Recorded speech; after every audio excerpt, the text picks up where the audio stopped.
there, this is Spiritual Psychic Cynthia Killian, also known as Psychic Cynthia, and I'd like to welcome you to today's video, which is dealing with Mercury Retrograde, and specifically how Mercury Retrograde is not the enemy. So I'm going to get a little astro nerd on you today, and usually I make videos about the psychic realm or spirits or things like that, or how to deal with practical psychic issues, practical world problems. But today we're going to get into the astral realm, or I should say the astro realm. It's all the astral realm, isn't it, in a way? So Mercury Retrograde. I'm making this video during a Mercury retrograde period, and it's just really interesting to observe different people's reactions to Mercury retrograde as it gets closer to Mercury retrograde and even during the period. And for those of you who haven't heard the phrase Mercury retrograde, I mean, probably by now most of you have. It's very much entered the mainstream, but if you don't actually know what that is, basically, the planet Mercury has this phenomenon where it appears, it doesn't actually, but it appears to be moving backwards for about 3 weeks. And during this time, a lot of stuff happens here on the Earth plane, and things such as communications, or should I say miscommunications, seem to increase. Minor inconveniences seem to increase, foul-ups in scheduling, confusion, traveling delays period. All of this seems to increase. And then technological breakdowns or appliance breakdowns, all of these things seem to often increase during the time of the retrograde. And in general, you know, the outer world energies of trying to get stuff done, that just doesn't flow as well during a period of Mercury retrograde. And we have usually about 3 of these in a year for 3 weeks each time. Sometimes there's a 4th one, you know, that kind of hits at the end of the year, but generally it's 3. And these are natural cycles. So anyway, that's just a little bit about Mercury retrograde. And today I want to focus in on the part about how Mercury retrograde is not the enemy, okay? Because, you know, I can see sometimes for weeks ahead of time among my friends and acquaintances and clients how if they know that Mercury retrograde is coming, and sometimes I'm the very person to inform them, hey, be aware that Mercury retrograde is coming up in a few weeks. And I'll even talk about the pre-retrograde storm and the shadow and all that is, without getting too technical. Basically, these energies don't just happen overnight. They don't just go in effect, bam, on one day, okay? There's a buildup. There's a buildup to the shift, if that makes any sense. Just as there is a buildup to seasonal shift, right? It doesn't just become spring overnight.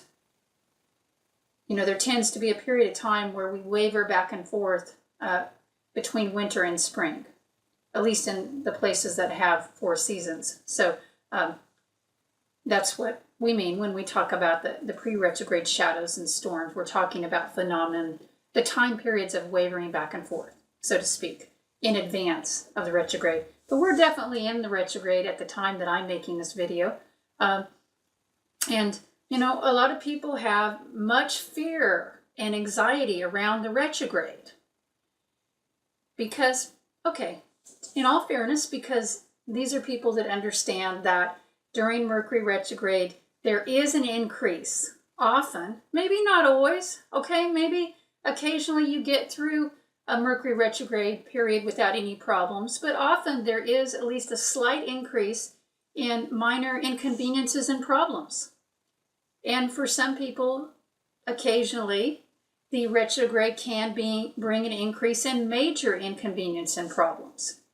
The other thing that I've noticed, and many of my friends and acquaintances and followers have also noticed, and this is why they're having anxiety around the retrograde, they've noticed that, you know, we just don't feel as well sometimes during the retrograde. We have a lot of emotions that come up to be dealt with. So we're more emotional, at least those of us who are sensitive in this way. And I think most people who are emotionally sensitive, if that's part of your personality, if it's part of your makeup, if you are more of an emotional person, if you lean that way. And that's not a bad thing, by the way.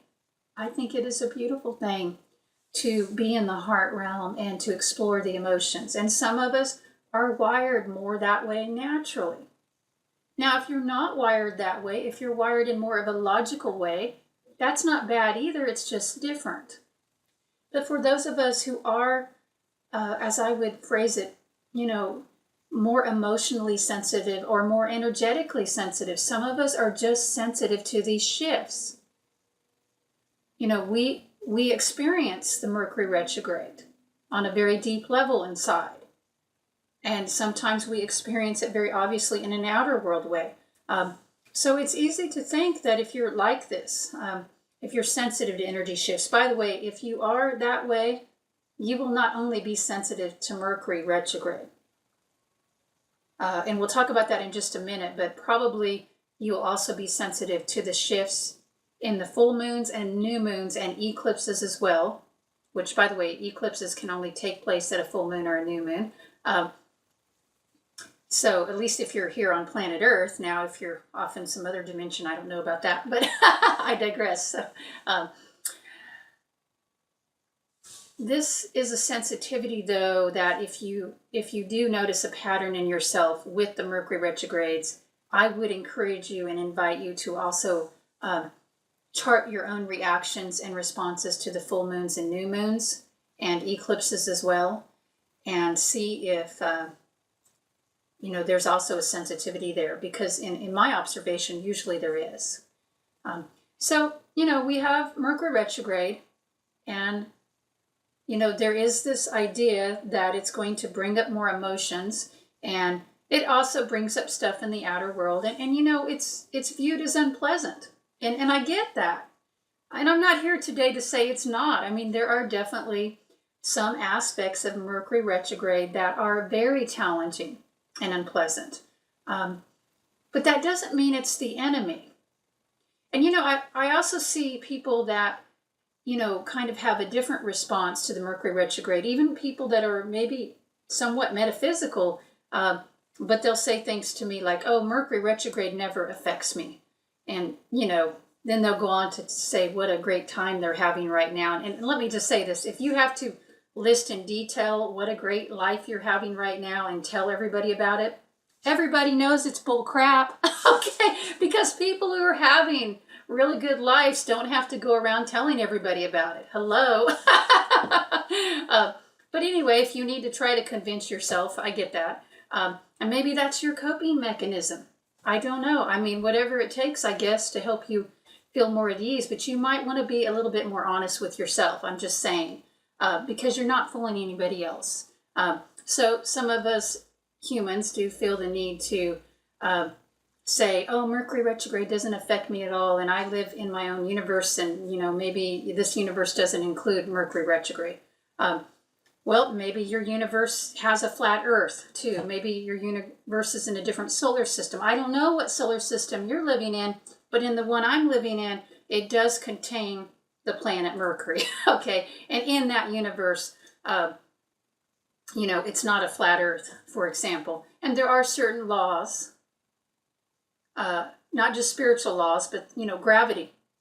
Because really, when we look at the retrograde, and if you get into the science of it, it has to do with the rate of the orbit of the planet slowing down. And then, it appears that we're speeding up here on Earth. So this is an actual phenomenon that relates to the speed of orbits, which is also related to gravity.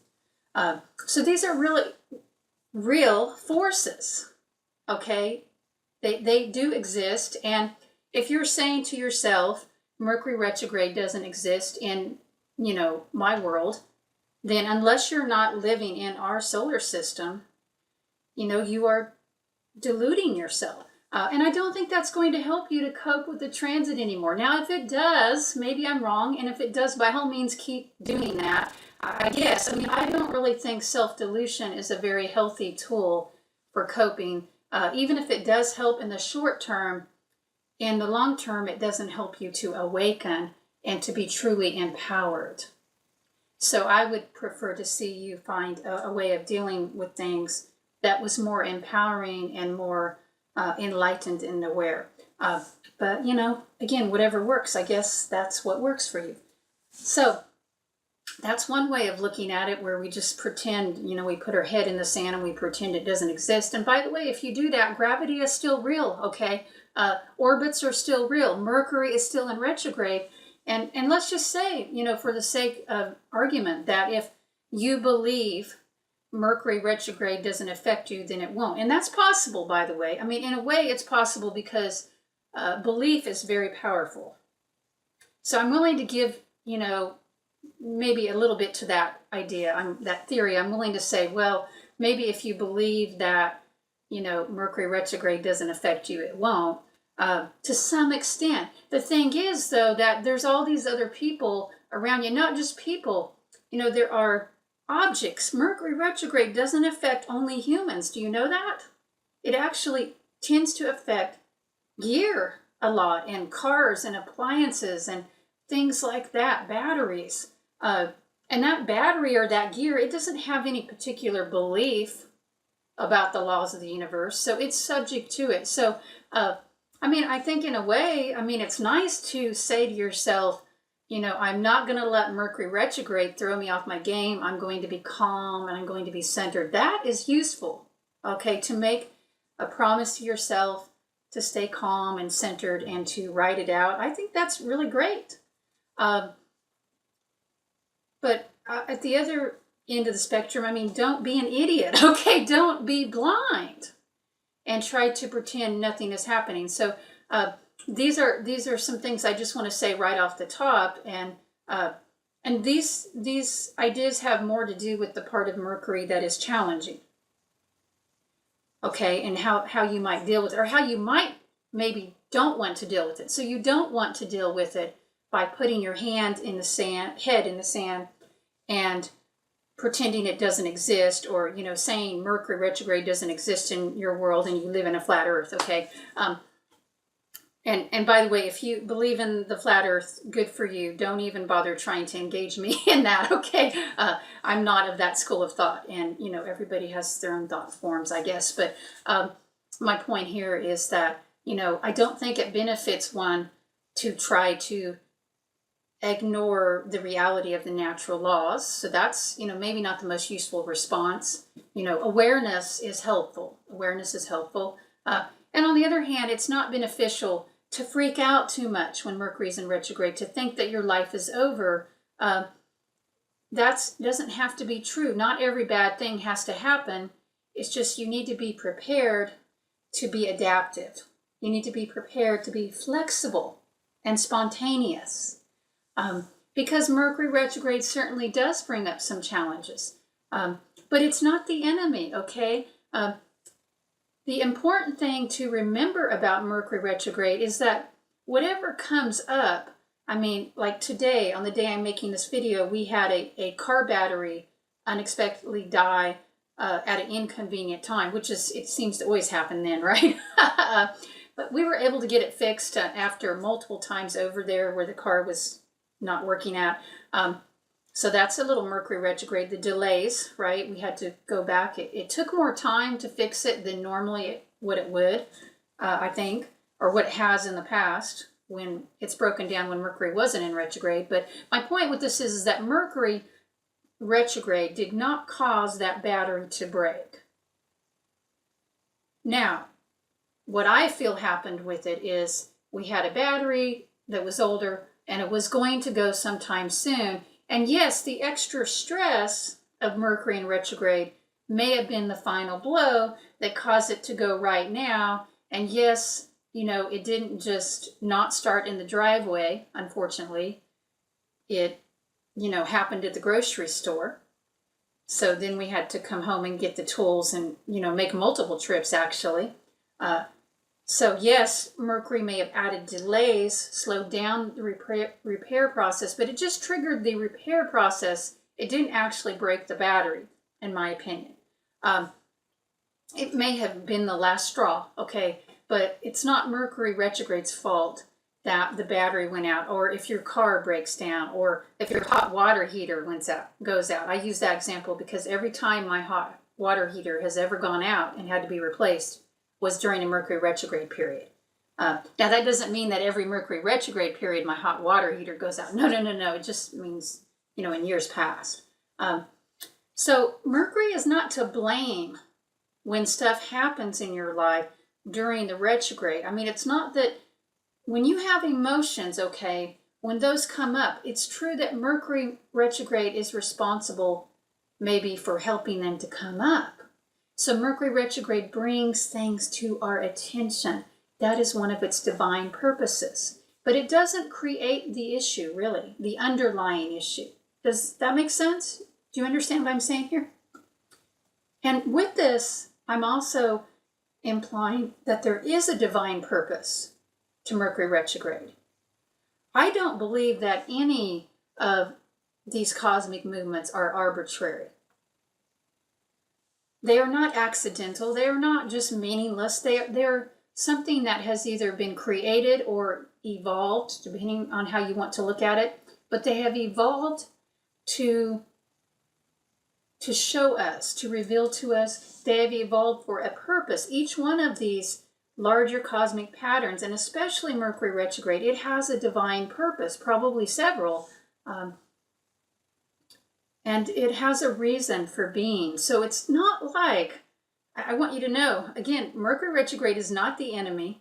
It's not like the universe created Mercury retrograde to punish us. It's not like the universe said, well, it's not like there's some God up there in a white robe that said, oh, I am just going to make Mercury be in retrograde for 3 times a year for 3 weeks to make the humans' life on Earth hell. No, not at all, okay? What is the divine purpose of Mercury retrograde, or what might it be? There's several probably, but I believe that one of its divine purposes of the Mercury retrograde is to help us to reset, like an eclipse, or the dark of the moon, or the new moon, for example. These are times of reset. They're times of paying attention to what needs to be addressed, like the car battery, right? Oh, this is not turning on. It's not running right. Let's test it. Let's see if we can get it going again. Oh, it needs to be replaced. That's a reset. Oh, this area of life over here is flaring up and not flowing so well. Maybe, you need to look at that and see what needs to be adjusted, for example. Oh, you're having financial problems in Mercury retrograde. Was that brand new just for this time? Or can you look back and see that maybe you either have been overspending or not earning enough and need to remedy that? Not just in the short term either, but, create a new long-term pattern. So there's a real reorientation aspect of this transit, a purpose that can help us to awaken. If we're willing to pause. And that's the other thing. The Mercury retrograde, it is a very feminine yin energy. I think that's why we have so much problems with this transit in modern America, because we are an excessively yang society. Yang meaning we want to always be going and going and going and, constant forward movement. And we don't work into our system enough time for rest, I feel at least. We don't value the rest periods as much. So that is part of it. If you're having a lot of discord during a Mercury retrograde time, if you're having friction with it, if many things are going wrong, I would invite you to look at how you can slow down and pause. Take a beat for a moment, Quit trying to just keep pushing ahead. Because if you're doing that, you're going against the cosmos. You're going against nature. Especially if you keep encountering during a Mercury retrograde, if it's just one thing after another when you move in a direction, or you just keep getting negative feedback, that's a sign that you need to take a rest. You need to back off for a little while. In some cases, you may need to go in a totally different path. Now, I don't know for sure if that's the case with your path, but I do know for sure that if you're encountering those difficulties during a Mercury retrograde, that is time to back off for a little while. And if it's really important, if it's really meant for you, that path, whether it's a project, a career move, a love relationship, whatever it is, a move to a new geography, a move to a new place, whatever it is, you're reaching for, that you're hitting up against the walls on, if you don't get it done right now, but it's truly for you, it will be there later too. Now, it might be much later. I will acknowledge that, because, there is something to be said for the art of timing. And, the doors of opportunity are not always open. But if they're not open now, this is a time that it's better to step back and pause and work somewhere else where the doors of opportunity are open. And that's why we say during Mercury retrograde, if you want to make Mercury retrograde your friend, it really helps to tie up loose ends, to work on some of the projects that you already had started before the retrograde. And also some of the stuff you've been putting off. Do you procrastinate? I think we all procrastinate around at least one area of life, okay? Or one project, one thing. You can probably think of something that you've been putting off dealing with. Now, it might be an emotional aspect, an issue that you need to face, or it might be something very mundane, such as, needing to finish up tax preparation, for example, or, needing to do a project cleaning out the basement or the car. Cleaning is excellent to do during Mercury retrograde, but whatever it is you've been putting off doing that should be done, that you need to get done, you feel that in your heart.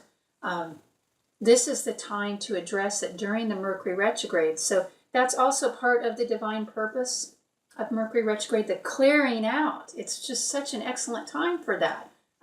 So rather than trying to accumulate and get more and do more, focus on letting go. Focus on clearing out. And yes, if you need to, do some accumulation, fine. But don't make that the major focus of your energy right now, because it won't go so well during the Mercury retrograde. And if you want Mercury retrograde to be more of your friend, you need to move in harmony with its cycles rather than against it. And is it really so bad if 3 times a year for 3 weeks, we all need to pause a little and slow down? Is it really so bad? If you need to take time to move inward and deal with your emotional issues a little bit more, or, for example, take some extra time to rest, to relax, to get rejuvenated, get a reading done if you can, get an energy treatment done if you can. Maybe go on a retreat if you can, or attend a spiritual class. These are all wonderful types of activities that are beneficial during the retrograde. Is that so bad that if we have to do some things like that, 3 times a year for 3 weeks? You're not going to be at a retreat for 3 weeks, 3 times a year, probably. I get that. But is it so bad if you have to slow down a little and review and repair and focus on tying up loose ends? Is that so bad? I don't think so. And I think it might just help you to have a better life and a more meaningful experience in this realm if you'll do that, rather than resisting and just trying to keep going on as if, nothing is different, because it is different, and you're different, and your energies are different. I find that if we resist the retrograde, it causes problems later. It might actually cause problems during the retrograde, but it causes more problems later. And things can come back in ways that you had not expected and nor wanted. So do know that Mercury, Mercury retrograde is actually a force that, like gravity, is neutral. So I guess in that respect, it can be your friend or your enemy, just like gravity can be your friend. In a way, I mean, if you don't want to fly out into outer space, I'm glad that I'm not flying out to outer space from this chair right now, for example. That'd make it very hard to film this video. So gravity can be your friend. And Mercury retrograde can be your friend in that when you pause, if you choose to do that, you choose to get some extra rest, you choose to turn inward, get a reading, look at your own charts, do a reading for yourself, contemplate, in other words, think about things for a beat, and also feel into them, because even more than thinking, Mercury retrograde is about feeling. And I have observed that the people who are most resistant, who don't want to think that Mercury retrograde has any impact over them, are often the ones who are most disconnected from their feeling selves. So that's something to look at. I mean, if you're watching this video and you have a lot of resistance around the idea that you're affected by Mercury retrograde, you might want to look at, are you emotionally in tune? Do you deal with your emotional issues at all or well? Because emotions are so powerful, and that's what the retrograde reminds us of, because Mercury is normally the planet of logic. But when it goes in retrograde, it all flips around. And we have to live by faith, not by sight. Live by spiritual sight, not by physical sight. Because I can tell you this, things often are not what they seem during the Mercury retrograde. Not if you're just looking with your logical mind, dear one. So on that note, remember to look with your spiritual psychic mind, your higher self, and also through the lens of the heart. And if you'll be guided by that during this Mercury retrograde, you'll have a much better experience, and you will experience the force of Mercury retrograde as more helpful. Thanks for tuning in and watching. And if you like what you see here, click on that subscribe button down below. And until next time, bright blessings to you all and love.